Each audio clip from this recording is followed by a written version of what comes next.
Assalamualaikum warahmatullahi wabarakatuh.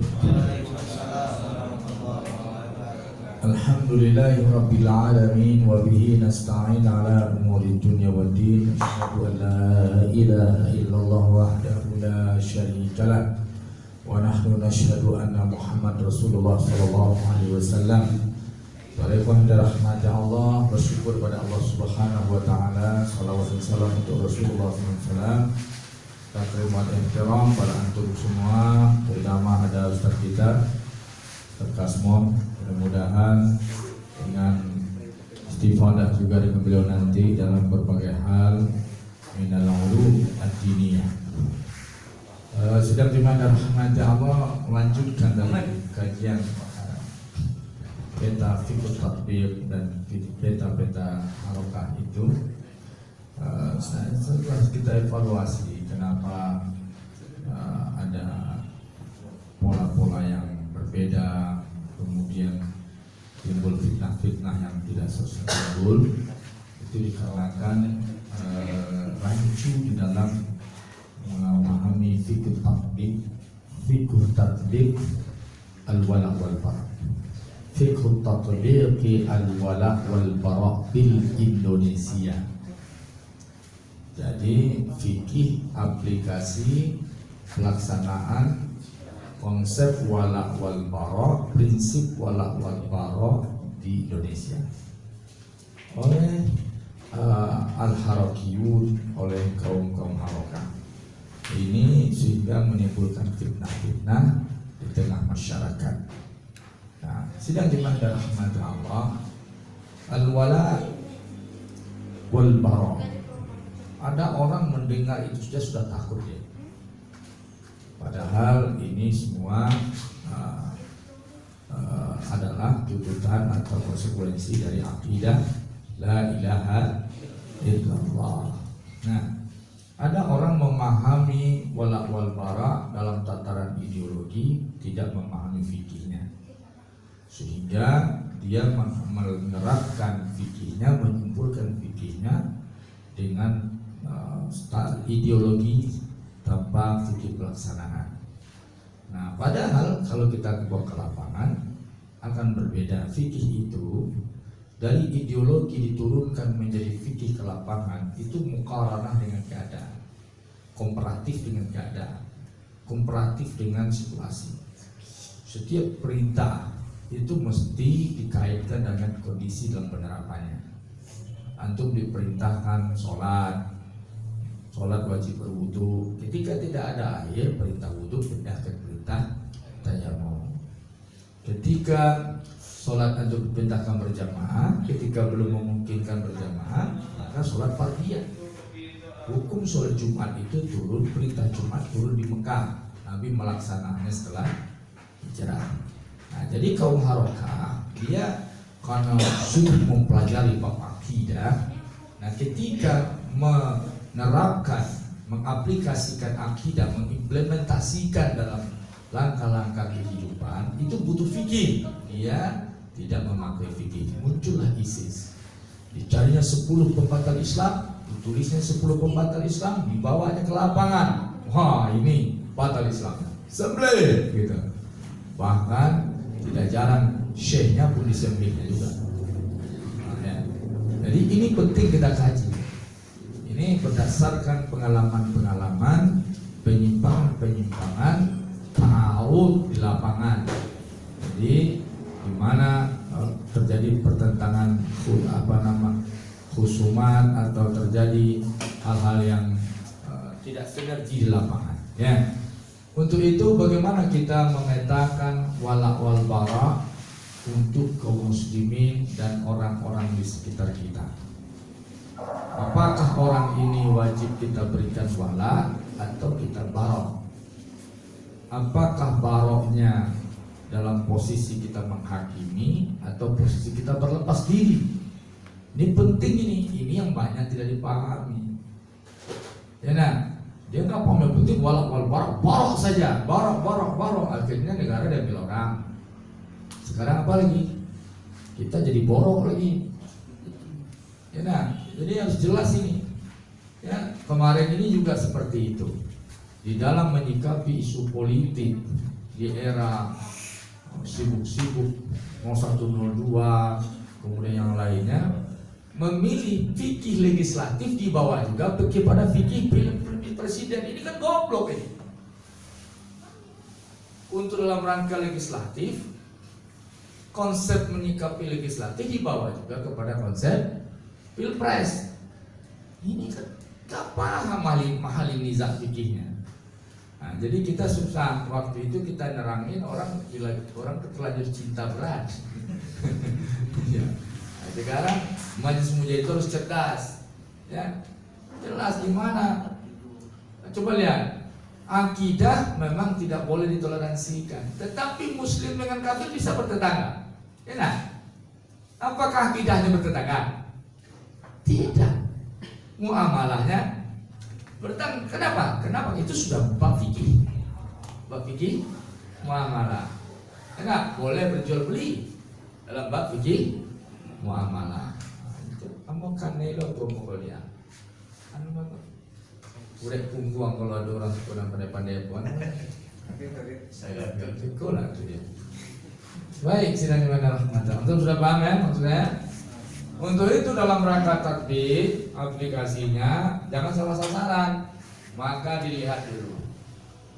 Di Indonesia ini ada komponen masyarakat dalam kacamata keimanan. Yang pertama apa? Muslimin. Ya. Kedua, al-jahil minal muslimin. Orang bodoh di kalangan Islam. Beda-beda nih al-jahil minal muslimin ini. Ada yang jahil minal muslimin ini dia memang awam lemah pendidikan. Ada ini orang selama ini dia sibuk cari ekonomi, seorang pintar dalam sisi lain, tapi dia memang masalah perkara ilmu dia jahil minal muslimin. Al-mu'anidin, penentang. Dia orang muslim KTP-nya, tapi dia penentang agamanya sendiri, penentang gerakan Islam, penentang para ulama, penentang dia. Nah, terus ada al-kafirun. Di sini ada lagi al-munafiqun. Ada tambahnya. Al-kafirun wal munafiq. Orang munafik, orang kafir. Ini ada 5 di sini. Nah,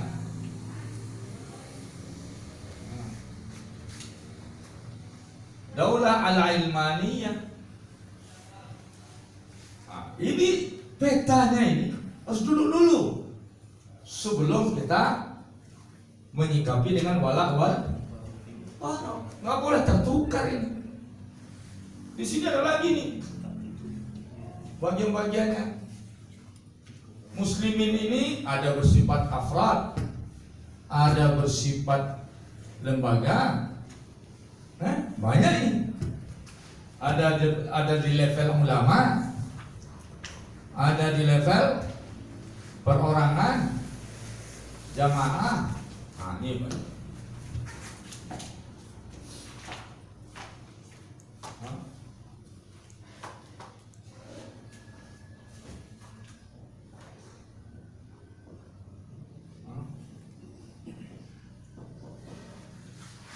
Ada lagi itu musliminnya. Ini al-jamaah al-amah, termasuk lembaga wal jamaiyah. Ada lembaga-lembaga lagi. Nah, di sini kita harus hati-hati juga menyikapinya. Beda ini. Al-ulama ini pakai husnuzon ini 11 perkara ini konsekuensi kita menyimpulkan mereka. Di sini al-jamaah ini dia punya, kita lihat jamaahnya loh, dia punya lembaga suro dewan syariah apa tidak? Dia pakai dewan syariah. Nah, kalau prinsip jamaahnya bagaimana ini? Ada artinya bagaimana nih? Dia lembaga ormas Islam, tapi dasarnya apa? Jelas itu. Ya, NU lembaga Islam. Kita lihat di sini kajiannya. Al-afrad Nah, ini semuanya pribadi-pribadi, personal. Nah, kita lihat ini, bagaimana kita menyikapinya. Kalau keputusan dia berdasarkan kajian Dewan Syariahnya, untuk menyikapi dia harus kita kaji juga minta pertimbangan Dewan Syariah itu apa. Lihat dulu, tidak langsung. Tapi kalau sudah tahu kita sejak dulu, memang dia, ya, ada Cina dia bela Cina, ada komunis dia bela komunis, ada gereja dia bela gereja, ada salawat dibawanya ke gereja, nyebut kafir nggak mau. Kalau begitu, kita lihat, ya nah.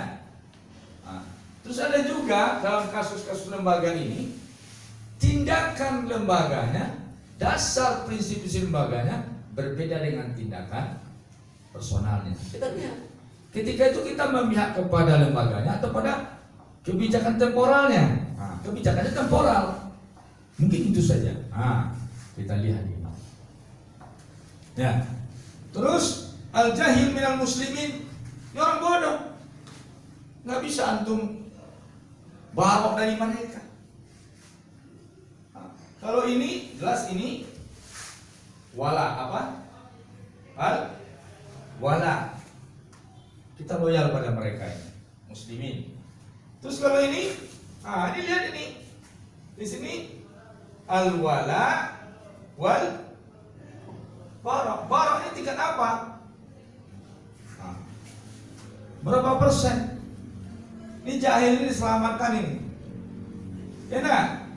Mu'anidil muslimin, al-bara dulu, al-bara, al-wala. Harus dikaji walanya bagaimana. Yang jelas bara ini prioritasnya. Ini apa prioritasnya? Wala. Mu'anidin ini apa ini? Orang yang karengkang menentang, para penentang ini. Kamu Islam. Dia dipakai oleh musuh berbenturan dengan kita.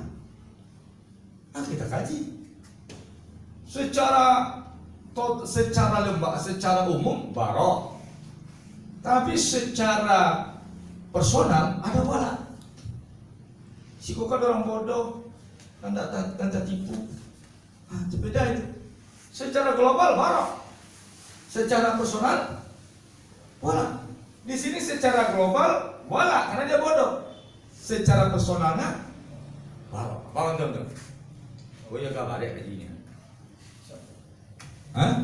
Takbir. Kalau ini nggak ada walanya nih. Apa ini? Terus apa di sini menyikapi baroknya? Di sini bisa bermain asiasa. Al-barok wasiasa. Kalau nyukuat bisa barok saja, bisa wasiasa. Kalau nyukuat awal lama. Daulah ilmiah. Apa ini? Apa ini? Al-bara was siyasa. Itu dia. Politik. Ini dia. Kita harus berpolitik. Nggak namos barok asrullah. Kalau yang ada sekarang bagaimana? Kalau lah mulai dari situ, barok sih kukuhannya. Ini nggak paham fikirnya. Bang dah. Berarti siku apa? Hati-hati sini. Di sini ada berbagai macam sikap yang harus kita mainkan. Kita hapus ini. Nanti dalam kamera katakan orang ini maksudnya kita mengkritisi yang berbarok semua. Jadi di sini mulai jahil minal muslimin, kita harus berloyalitas untuk mereka. Tapi kita barok dari kejahilan mereka. Ya, kita selamatkan mereka, kita lepas tangan dari kejahilan mereka. Mu'anidin minal muslimin, para penentang yang biasa dimainkan oleh orang-orang asing, musuh-musuh Islam. Kita barok. Kemudian ada orang-orang sebagian pengecualian kita pakai wala. Tapi di sini al-kafir wal munafiqun barok saja. Jelas juga itu. Ad-daulah al-ilman, kalau negara sekuler, gimana? Kita barok dari sekulernya, kita berpolitik memperbaikinya. Paham? Paham pikirnya? Nah itu dia. Nah sekarang lagi kita bawa ke peta yang sekarang apa yang dimainkan, yang terjadi di lapangan. Dari sini muncul pertarungan al-haq wal batil. Ini antum sudah paham ya Pak? Nih foto lah, mana saya hapus lagi. Ambo sudah lama panjang aja lihat.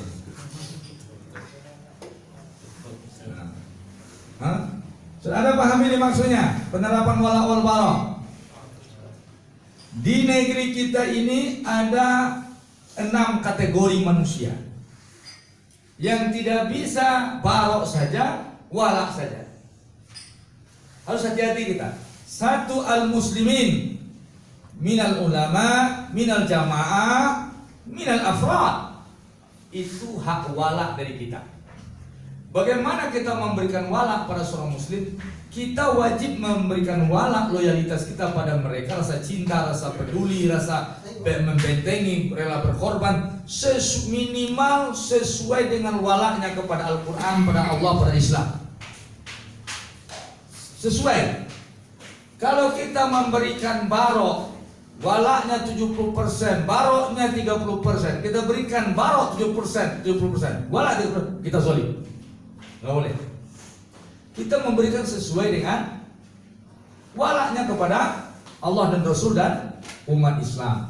Kemudian kategori kedua al-jahil, orang-orang bodoh, minal muslimin. Inyo bodoh karya ngokno.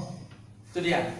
Di lapau manuli ambo Islam ko, manuli ambo. Apa tamanya? Ambo tamanya STM. Apa tamanya? SR. Apa tamanya? Kalau tangan saja jempol. Tapi dia bicara, dia agama. Oh, dia mengkritik Ustaz. Jahil minal muslimin. Kita utamakan walak pada mereka, walak dalam rangka peduli, mencerdaskan mereka dengan iman. Kemudian barok dari kejahilan mereka. Mu'anidin minal muslim, para penentang dari kalangan Islam yang biasa jadi korban permainan musuh-musuh Islam, dipermainkan oleh orang, maka dahulukan barok pada mereka, barok dari tindakannya, dari gerakannya, walak secara personal karena kebodohannya. Ya, karena dia seorang muslim tertipu. Atau kalau dia tidak bisa dia mu'anidin, barok. Tapi prioritas istri kan barok. Ada peluang walak secara personal. Al-kafirun barok, wal munafikun barok. Daulah al-ilmaniyah al-barok wa siyasah. Sudah paham? Sekarang kita lihat lagi. Ini peta secara konsep. Satu orang menghapus, mencegah sakit gula supaya antum ada dulu.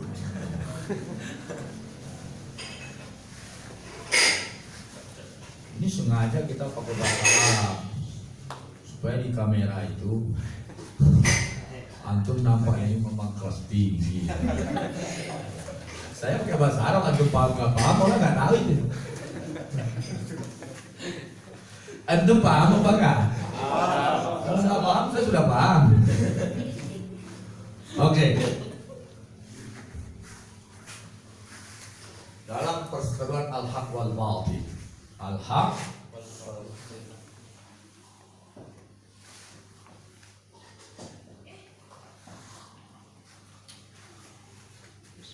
ya, al-haq wal batil. Ya. Orang semua punya peran. Nah, namun kita kategorikan dulu dalam perseteruan al-haq wal batil ini di era kita, di era kita al-batil itu terbagi dua. Ada al-batil bersifat al-alamiah wa dauliyah, internasional. Ada al-batil bersifat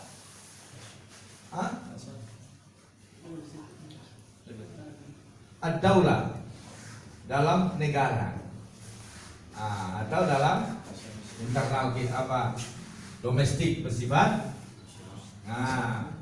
Ini alamiah.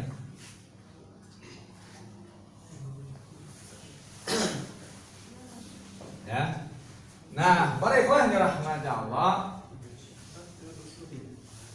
ini ada peran al-haq. Ini al-batul bermain. Untuk menghadapi al-haq ini,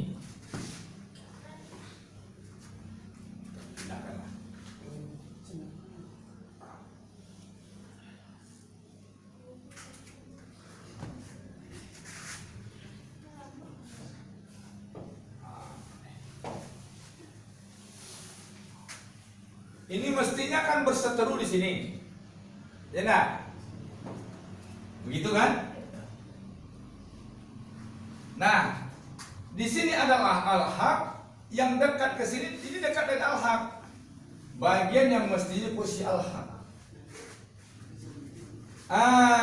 Coba antum lihat. Maaf, ini istilahnya kita tukar. Ada khiliyah, ya. Apa? Betul tuh, Kasmon? Dakhili. Nah, sidang jemaah rahmati Allah ini di sini al-haq, di sini bergerak al-haq, di sini ada dakhiliyah. Masih dalam satu kategori. Paham tuh? Di sini dia. Ini dunia internasional, ini nasional.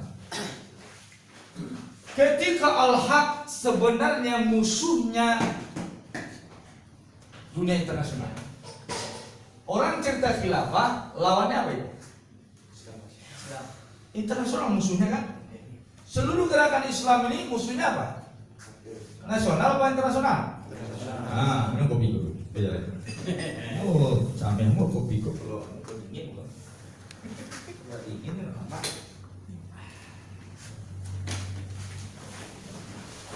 Makan tuh akhirnya.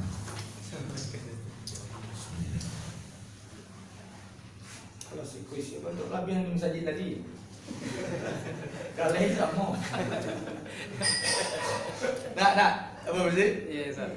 Masuk boleh dah. Tapi agak beda, Ustaz. Ada. Ini lagi Dari ya? Mali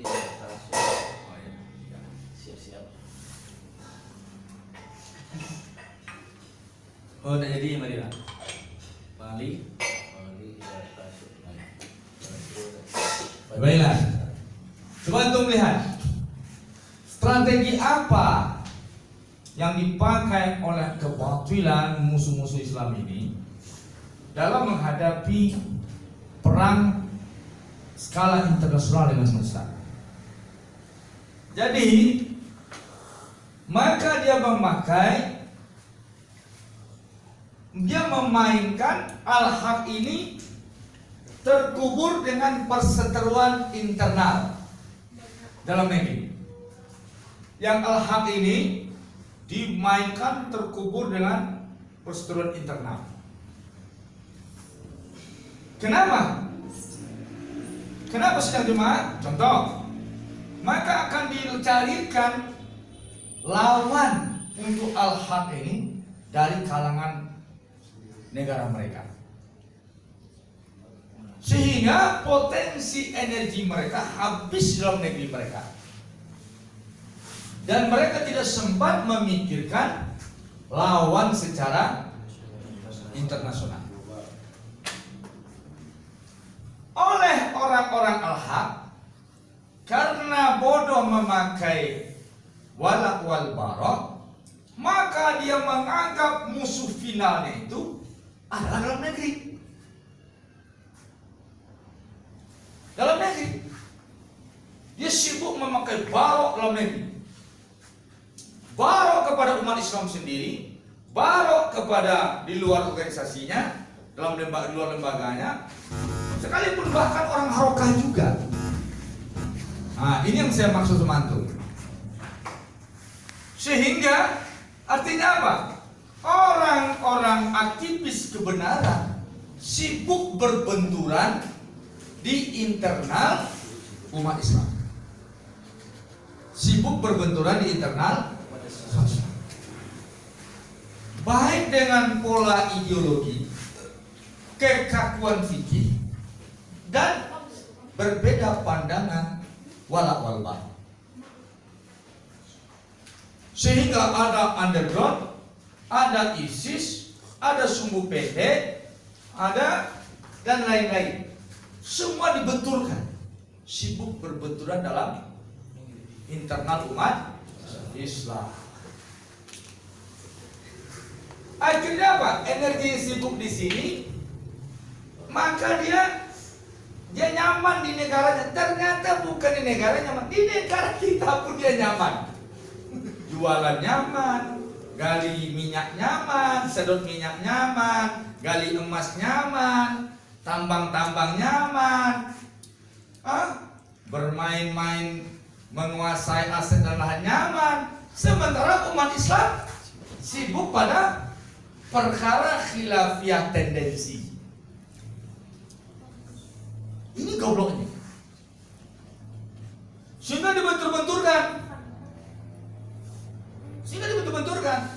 Nanti dibenturkan sesama aktivis, dibenturkan sesama lembaga Islam, dibenturkan umat Islam dengan negara.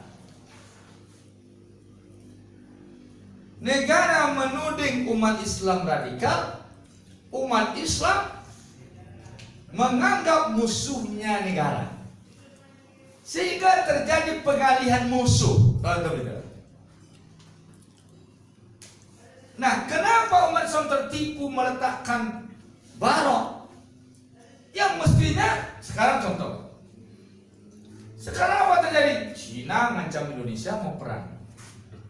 Selama ini di umat Islam ini tidak sibuk memusuhi Cina. Sementara Cina bermain. Dia musuhnya sama. Salafi memusuhi tabligh. Tabligh memusuhi salafi. Ya.